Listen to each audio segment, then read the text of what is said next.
അസ്സലാമു അലൈക്കും വറഹ്മത്തുള്ളാഹി വബറകാതുഹു. പ്രിയപ്പെട്ട കൂട്ടുകാരെ, താമരശ്ശേരി റേഞ്ച് ജംഇയ്യത്തുൽ മുഅല്ലിമീൻ ഒരു പ്രയാണത്തിലാണ്.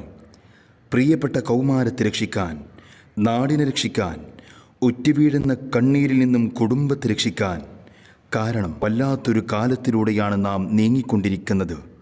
കാരുണ്യവും സ്നേഹവും അറ്റുപോയ ഒരു കാലം, ബഹുമാനവും ആദരവും അന്യമായ കാലം. ഇങ്ങനെയുള്ള ചുറ്റുപാടിലാണ് നാം വസിക്കുന്നത്.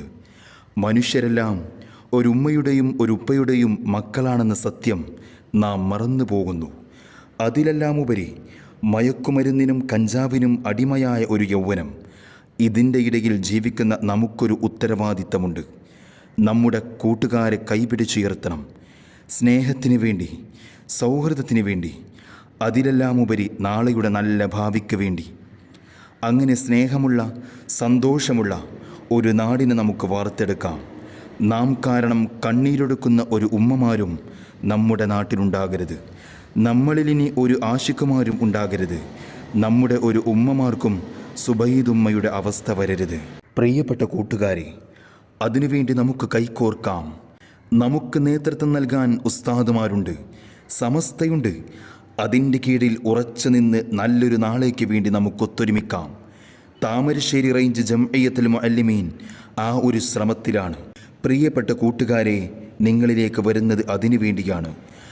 5 കൗമാരങ്ങൾ ഒരാളെ ഇല്ലാതാക്കിയതും നാം കണ്ടും കേട്ടുമറിഞ്ഞ വേദനിപ്പിക്കുന്ന രംഗങ്ങളാണ്. ഇനി ഇതുപോലെയെന്ന് സഹിക്കാൻ ഭൂമിമാതാവിന് കരുത്തില്ല. അതിനാൽ നാം സ്നേഹമുള്ളവരും അതിലേക്ക് കൂട്ടുകാരനെ ക്ഷണിക്കുന്നവരുമാകുക. ലഹരിയെ പാടെ ഒഴിവാക്കുക. അതിൽ നമ്മുടെ ഇഷ്ടജനങ്ങൾ പെട്ടുപോയിട്ടുണ്ടെങ്കിൽ അവരെ സ്നേഹത്തോടെ അതിൽ നിന്നും പിന്തിരിപ്പിക്കുക. തീർച്ചയായും കള്ളും ചൂതാട്ടവും പ്രശ്നം വെക്കലുമെല്ലാം ശൈത്താൻ്റെ പ്രവൃത്തിയാണ്. നിങ്ങൾ വിജയികളാകാൻ അതെല്ലാം ഉപേക്ഷിക്കണമെന്ന വിശുദ്ധ ഖുർആന്റെ സന്ദേശം നമുക്ക് പരസ്പരം കൈമാറാം. മാനവരാശി അതിന്റെ ആദ്യം മുതൽ ഒട്ടനവധി ദുരന്തങ്ങളും വൈതരണികളും കടമ്പകളും നേരിടുകയും ആ പ്രതിസന്ധികൾ അഖിലവും നിഷ്പ്രയാസം തരണം ചെയ്യുകയും ചെയ്തിട്ടുണ്ട്. എന്നാൽ നാം രക്ഷപ്രാപിക്കാൻ ഒരു വഴിയും പഴുതും കാണാതെ പരിഭ്രാന്തിയോടെ വിറങ്ങലിച്ചു നിൽക്കുന്ന ഭീകരവും ബീഭത്സവുമായ ഒരു മഹാമാരിയാണ് നമ്മുടെ സമൂഹത്തെ കാർന്ന് തിന്നുന്ന ലഹരി എന്ന കൊടും വിപത്ത്. മദ്യവും മയക്കുമരുന്നുമൊക്കെ ഉപയോഗിച്ചു തുടങ്ങുന്ന പ്രായം മുൻപത്തേക്കാൾ ഭയാനകമായി താഴേക്ക് വന്നിരിക്കുന്നു. 16ഉം 17ഉം ഒക്കെ ആയിരുന്നത് ഇപ്പോൾ 12ഉം 14ഉം വയസ്സായി കുറഞ്ഞിരിക്കുന്നു. ലഹരി ഉപയോഗം മാരകമായ ഒരു വിപത്തായി മാറിയിരിക്കുന്നു. ലഹരി മരുന്നിനോടുള്ള അടിമത്തം വ്യക്തിക്കും കുടുംബത്തിനും മാത്രമല്ല നാശനഷ്ടങ്ങൾ വരുത്തിവെക്കുന്നത്, മറിച്ച് സമൂഹത്തിന്റെ ആരോഗ്യവും സാമ്പത്തിക സാംസ്കാരിക സുസ്ഥിരതയും അത് നശിപ്പിക്കുന്നു. തുടക്കത്തിൽ രസത്തിനും കൗതുകത്തിനും ഉപയോഗിക്കുന്ന ലഹരി മരുന്നുകൾ തകർത്തെറിയുന്നതും കവർന്നെടുക്കുന്നതും ജീവിതത്തിന്റെ സർവ്വവർണ്ണങ്ങളെയും അഭിലാഷങ്ങളെയുമാണ്. ദൈവത്തിന്റെ സ്വന്തം നാട് എന്ന് വിളംബരം ചെയ്ത വർത്തമാനകാല കേരളത്തിന്റെ കൗമാരവും യൗവനവും ലഹരി എന്ന ചെകുത്താന്റെ കരാള കരങ്ങളിൽപ്പെട്ട് നട്ടം തിരിയുന്നു. ജന്മം നൽകിയ മാതാവിനെ ജനിപ്പിച്ചതിന്റെ കടം വീട്ടാൻ ഞാൻ കഴുത്തോറുത്തി കുമ്മിരിക്കുന്നു എന്ന് പൊതുസമൂഹത്തോട് പൈശാചികമായ ചേഷ്ടയിൽ വിളിച്ചു പറയുന്ന യൗവനവും പ്രിയപ്പെട്ട മാതാവിനെ ചുറ്റികക്ക് തലയോട്ടി പൊട്ടിച്ച് കൊലപ്പെടുത്താൻ ശ്രമിക്കുന്നതും ഒരേ ഉദരത്തിൽ ജനിച്ചു വളർന്ന് പ്രിയപ്പെട്ടവനായ തന്റെ കുഞ്ഞനുജന്റെ കപാലം ചുറ്റിക കടിച്ച് പൊട്ടിച്ച് നിഷ്കരുണം കൊന്നുകളയുന്നതും വാർദ്ധക്യത്തിലെത്തിയ മുത്തശ്ശനെയും മുത്തശ്ശിയെയും തല്ലിക്കൊല്ലുന്നതും ഒരേ ഉദരത്തിൽ ജനിച്ചു വളർന്ന് കൂടെ ജീവിച്ച തന്റെ സഹോദരിയുടെ പുണ്യമേനിയിൽ രതിക്രീഡയാൽ നൃത്തമാടുന്നതിലേക്കും കേരളത്തിന്റെ കൗമാരത്തെയും യൗവനത്തെയും സാംസ്കാരികമായി തകർത്തെറിഞ്ഞത് ലഹരി എന്ന കൊടും പാഷാണമല്ലാതെ മറ്റാരാണ്? വിദ്യാർത്ഥി ജീവിതം ഏതൊരു മനുഷ്യന്റെയും സാമൂഹിക ജീവിതത്തിന്റെ ആദ്യ പടിയാണ്. ജീവിതത്തിലുടനീളം കാത്തുസൂക്ഷിക്കേണ്ട മൂല്യങ്ങളെ ആദ്യമായി തിരഞ്ഞുപിടിക്കുന്നത് കലാലയങ്ങളിൽ നിന്നാണ്. ഉത്തമബോധവും സമുന്നതമായ സംസ്കാരവും പുലർത്തുന്ന ഒരു ഭാവി തലമുറയെയാണ് കലാലയങ്ങളിൽ നിന്ന് നാം പ്രതീക്ഷിക്കുന്നത്.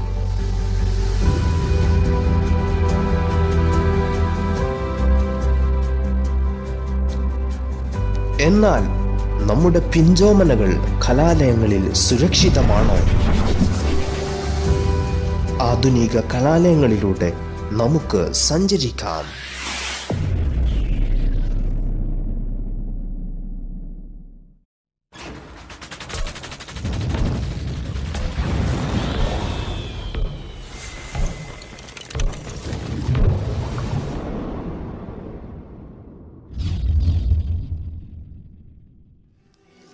അധ്യാപകരുടെയും രക്ഷിതാക്കളുടെയും കൃത്യമായ നിരീക്ഷണങ്ങൾക്ക് മങ്ങലേൽക്കുമ്പോൾ വീട്ടിൽ നിന്ന് അമിതമായി ലഭിക്കുന്ന പോക്കറ്റ് മണിയും ചീത്തയായ കൂട്ടുകെട്ടും കലാലയങ്ങൾ വിദ്യാർത്ഥിക്ക് ലഹരിയുടെ സ്വതന്ത്ര ഉപയോഗത്തിനുള്ള കേന്ദ്രമായി മാറുന്നു.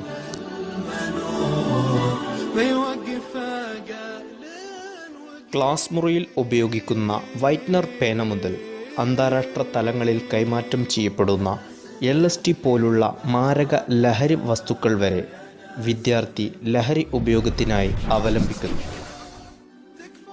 യുവ വിദ്യാർത്ഥിത്വത്തെ ലഹരിയിലേക്ക് നയിക്കുന്നതിന് ചില അടിസ്ഥാന കാരണങ്ങൾ ഉണ്ട്.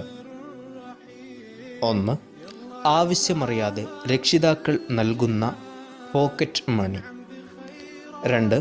ചീത്ത കൂട്ടുകാരുടെ പ്രേരണ. 3. ലഹരി എന്തെന്നറിയാനുള്ള ആത്മപ്രചോദനം. 4. കലാലയങ്ങളുടെ ഭൂമിശാസ്ത്രപരമായ കിടപ്പ്. 5. ദൃശ്യമാധ്യമങ്ങളിലൂടെ കൈമാറുന്ന ലഹരി ഉപയോഗം.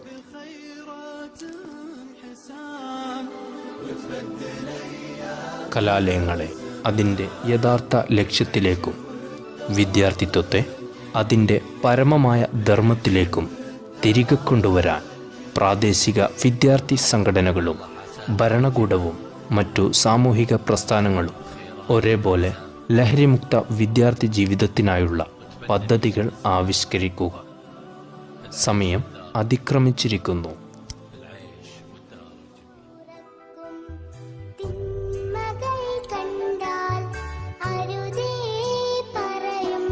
ലഹരി അപകടമാണ്. അത് മനുഷ്യൻ്റെ ശത്രുവാണ്.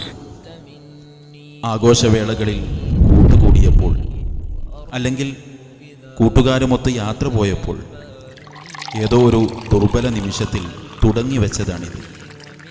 പക്ഷേ സഹിക്കാനാകാത്ത വേദനയിലേക്കും തീർത്താൽ തീരാത്ത രോഗങ്ങളിലേക്കുമാണ് ഈ യാത്ര ചെന്നു ചേരുന്നതെന്നറിയാതെ ഈ അപകടകാരിയോട് കൂട്ടു തുടരുകയാണ് പലരും. കേരളം ഇന്ന് നേരിടുന്ന ഏറ്റവും പ്രധാനപ്പെട്ട ഒരു വെല്ലുവിളിയാണ് ലഹരിയുടേത്. ഇത് കേരളം മാത്രമല്ല, ഇന്ത്യ, ലോകം. ഇതിനെതിരെയുള്ള ശക്തമായിട്ടുള്ള പ്രവർത്തനങ്ങൾ നമ്മുടെ നാട് ഏറ്റെടുത്തിട്ടില്ലെങ്കിൽ കേരളം പോലുള്ളൊരു സംസ്ഥാനം ഇതുവരെ നേടിയെടുത്തിട്ടുള്ള എല്ലാ നേട്ടങ്ങളും അസ്ഥാനത്താക്കുന്ന തരത്തിലേക്ക് ലഹരി നമ്മുടെ നാട്ടിൽ പിടിമുറുക്കുന്നു എന്ന കാര്യം നാം ഓരോരുത്തരും തിരിച്ചറിയണം. നമ്മളെല്ലാവരും മനസ്സിലാക്കേണ്ട ഒരു കാര്യം, ഒരു തരത്തിലും മനുഷ്യന് ആവശ്യമില്ലാത്ത സാധനമാണ് ലഹരി വസ്തുക്കൾ. അത് പുകയില ഉൽപ്പന്നമായാലും മദ്യം, കഞ്ചാവ്, ഓപ്പിയം, ചികിത്സാ സംബന്ധമായ ആവശ്യത്തിന് ഉപയോഗിക്കുന്ന മരുന്നുകൾ, ലഹരി മാഫിയ ലഹരി എന്ന തരത്തിൽ നമ്മുടെ നാട്ടിൽ യുവത്വത്തിൻ്റെ ഇടയിൽ പ്രചരിപ്പിക്കുകയാണ്. അപ്പോൾ ഇതിനെതിരെയുള്ള പ്രവർത്തനം ഏതു തലത്തിൽ നമ്മൾ സാമൂഹികമായി നടത്തണം എന്നുള്ളത് പ്രധാനപ്പെട്ട ചോദ്യമാണ്. നമ്മുടെ നാട്ടിൽ ഒരു കാലത്ത് പ്രധാനപ്പെട്ട ലഹരി വസ്തുക്കളായിട്ട് കരുതിയിരുന്നത് മദ്യവും പുകയിലയുമാണ്. പക്ഷേ ഇന്ന് കാലം മാറി. ന്യൂജൻ ലഹരി പദാർത്ഥങ്ങൾ എന്ന് പറഞ്ഞാൽ നമ്മുടെ മുൻ തലമുറയിൽപ്പെട്ട ഒരു 40 വയസ്സൊക്കെ കഴിഞ്ഞ ആളുകൾക്ക് തിരിച്ചറിയാൻ പോലും പറ്റാത്ത വിധത്തിലുള്ള ന്യൂജൻ ലഹരി പദാർത്ഥങ്ങളാണ് ഇന്ന് നമ്മുടെ നാട്ടിൽ പ്രചരിച്ചുകൊണ്ടിരിക്കുന്നത്. കഞ്ചാവായാലും അതിൻ്റെ ഉപോൽപ്പന്നമായിട്ടുള്ള ഹാഷിഷ് ഓയിലും അതുപോലെ തന്നെ ചരസും അതുപോലെ ഓപ്പിയം, ബ്രൗൺ ഷുഗർ, ഇങ്ങനെയുള്ള ന്യൂജൻ ലഹരി പദാർത്ഥങ്ങൾ, അതുപോലെ MDMA, LSD, ഇതൊക്കെ സിന്തറ്റിക് ആയിട്ടുള്ള കൃത്രിമമായിട്ട് ഉണ്ടാക്കുന്ന ലഹരി പദാർത്ഥങ്ങളാണ്. ഇവയൊക്കെ ഒരാളുടെ കൈവശം ഉപയോഗിക്കുമ്പോൾ അല്ലെങ്കിൽ സൂക്ഷിച്ചു വെക്കുമ്പോൾ മറ്റൊരാൾക്കും തിരിച്ചറിയാൻ പോലും പറ്റാത്ത വിധത്തിൽ സൂക്ഷിച്ചു വെക്കാം എന്നുള്ളത് ഇതിൻ്റെ ഒരു പ്രത്യേകത ആയതുകൊണ്ട് തന്നെ പലപ്പോഴും ഇതാരുടെ കൈവശമുണ്ടെന്നോ ഇതാരുപയോഗിച്ചോ എന്നോ പ്രത്യക്ഷത്തിൽ നമുക്ക് തിരിച്ചറിയാൻ വേണ്ടി സാധിക്കില്ല. അത് ഇത്തരത്തിലുള്ള ലഹരി പദാർത്ഥങ്ങൾ നമ്മുടെ സമൂഹത്തിൽ വ്യാപിക്കുന്നതിന് കാരണമാകുന്നു. ലഹരി വസ്തുക്കൾ ഉണ്ടാകുന്ന ആരോഗ്യ പ്രശ്നങ്ങളും സാമൂഹിക പ്രശ്നങ്ങളും വളരെ വലുതാണ്. ആരോഗ്യപരമായിട്ടുള്ള കാര്യം പരിശോധിച്ച് കഴിഞ്ഞാൽ നമ്മുടെ ഇടയിൽ കാണുന്ന ഏറ്റവും നിസ്സാരമെന്ന് കരുതുന്ന ഒരു ലഹരി പദാർത്ഥമാണ് പുകയില ഉൽപ്പന്നങ്ങൾ. അത് കത്തിച്ചും ചവച്ചും ഒക്കെ നമ്മൾ ഉപയോഗിക്കുന്നുണ്ട്. ഇന്ന് ചുണ്ടിനിടയിൽ തിരികെ ഉപയോഗിക്കുന്ന പുകയില വളരെ കൂടി വരികയാണ്. പുകരഹിത പുകവലിയാണ് ഇന്ന് കൂടുതൽ. ഇതുകൊണ്ടുണ്ടാകുന്ന പ്രശ്നത്തെക്കുറിച്ച് നമ്മുടെ ഈ ലഹരി പദാർത്ഥങ്ങൾ ഉപയോഗിക്കുന്ന എത്ര ആൾക്ക് ബോധ്യമുണ്ട്? ഉപയോഗിച്ച് ശീലിച്ചു കഴിഞ്ഞാൽ പിന്നെ ഇത് നിർത്താൻ പറ്റില്ല. കാരണം അത്രയധികം മനുഷ്യനിൽ ആസക്തി ഉണ്ടാക്കുന്ന ലഹരി പദാർത്ഥങ്ങളാണ്. ഉപയോഗിച്ച് ശീലിച്ചു കഴിഞ്ഞതിന് ശേഷം ഇതിൻ്റെ ദുരന്ത ഫലങ്ങളെക്കുറിച്ച് അറിഞ്ഞു കഴിഞ്ഞാലും ഇത് നിർത്താൻ പറ്റാത്ത വിധത്തിൽ ആളുകളെ ഇത് അടിമപ്പെടുത്തുമെന്നുള്ളതാണ് ഇതിൻ്റെ ഏറ്റവും വലിയ പ്രത്യേകത. അവിടെയാണ് ഇതുവരെയും ലഹരി ഉപയോഗിക്കാത്ത ആളുകൾ തിരിച്ചറിയേണ്ട കാര്യം. പുകയില എന്ന് പറയുന്നത് അതിൽ സംസ്കരിച്ചെടുത്ത പുകയിൽ ഏകദേശം 2550 രാസപദാർത്ഥങ്ങൾ. എന്നാൽ അത് കത്തിച്ചോ ചവച്ചോ ഉപയോഗിക്കുമ്പോൾ 7000-ലധികം രാസപദാർത്ഥങ്ങൾ ഉണ്ടാകുന്നു. അതിൽ 69 രാസപദാർത്ഥങ്ങൾ മനുഷ്യ ശരീരത്തിൽ മാരകമായിട്ടുള്ള അർബുദം ഉൾപ്പെടെയുള്ള അസുഖങ്ങൾ ഉണ്ടാക്കുന്ന രാസവസ്തുക്കളാണെന്ന് ശാസ്ത്രീയമായി തെളിയിക്കപ്പെട്ടതാണ്. പുകയില ഉപയോഗിക്കുന്നത് കൊണ്ട് മാത്രം ലോകത്ത് ഒരു വർഷം 60 ലക്ഷത്തിലധികം ആളുകളാണ് കാലമെത്താതെ മരിച്ചു പോകുന്നത്. നമ്മുടെ ഇന്ത്യയിൽ അത് 10 ലക്ഷത്തിലധികമാണ്. നിങ്ങൾ ആലോചിച്ച് നോക്കൂ എത്ര ഗുരുതരമായ പ്രശ്നമാണെന്നുള്ളത്. ഉപയോഗിക്കുന്നുണ്ടോ എന്നതിൻ്റെ അടയാളങ്ങൾ ശ്രദ്ധിക്കണം. തടി മെലിഞ്ഞു വരിക അതൊരു ലക്ഷണമാണ്.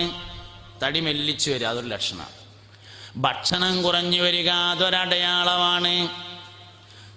വീട്ടിലുണ്ടാവുന്ന സമയത്ത് റൂമിൽ കയറി വാതിൽ കുറ്റിട്ടിരിക്കുക അതൊരടയാളമാണ്.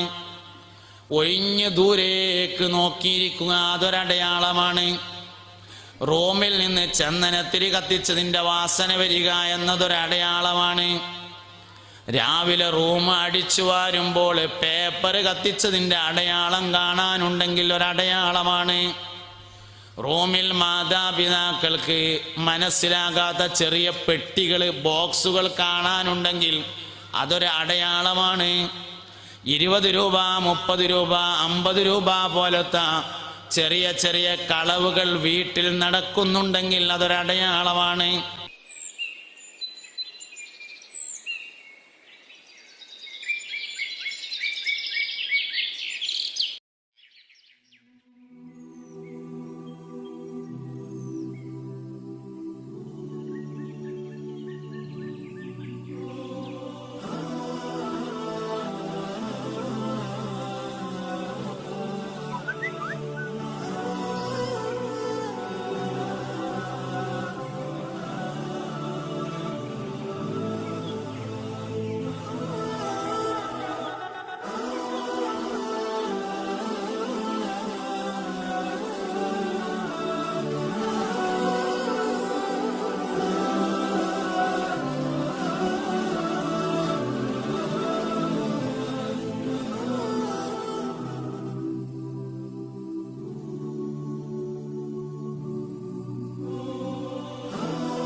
അസ്സലാമു അലൈക്കും വറഹ്മത്തുള്ളാഹി വബറകാതുഹു.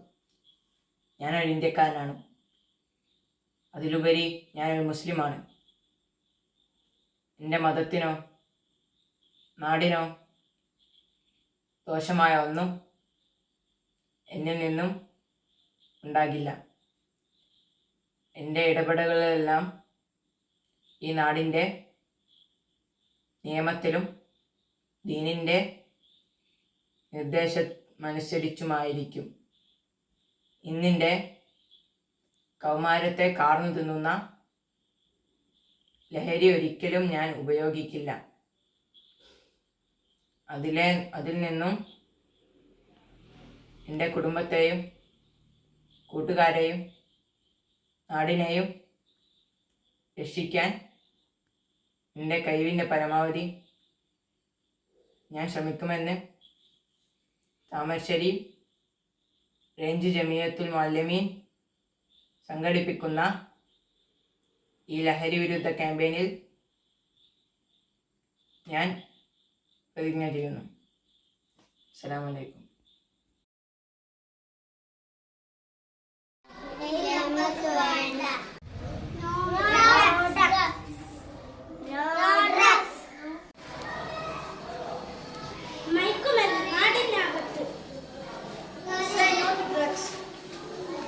മരണത്തിന്റെ തൂക്കുകയറാണ് സിഗരറ്റ്. ചിരി മായാതിരിക്കാൻ ലഹരിയോട് നോ പറയാം. കിടക്കാതിരിക്കാൻ കുടിക്കാതിരിക്കാം.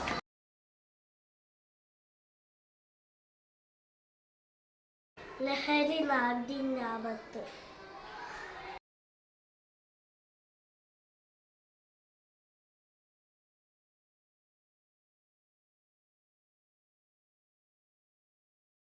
ലഹരി വസ്തുക്കളെ മറക്കാം. നല്ലൊരു നാളേക്കായി സ്വപ്നം കാണാം. ലഹരിയുടെ ലോകം ഇരുളടഞ്ഞതാണ്. നമുക്ക് നന്മയുടെ ലോകത്തേക്ക് ഉയരാം. മദ്യം വേണ്ട, പുകവലി വേണ്ട, മർത്യർക്കിനിമേൽ ലഹരികൾ വേണ്ട. Drugs you use you lose. എരിഞ്ഞു തീരും ജീവിതം ഈ സിഗരറ്റ് പോലെ. പുകച്ചു കളയാം, കുടിച്ചു തീർക്കാം. എരിഞ്ഞമരുന്നത് പക്ഷേ നമ്മൾ തന്നെ. Just say no to drugs. വേണ്ട വേണ്ട വേണ്ട വേണ്ട, ലഹരികൾ നമുക്കിനി വേണ്ട വേണ്ട. ആരോഗ്യത്തിൻ്റെ കടക്കൽ വയ്ക്കുന്ന മഴുവാണ് ലഹരി. ലഹരി ഉപേക്ഷിക്കൂ, മനുഷ്യനായി ജീവിക്കൂ.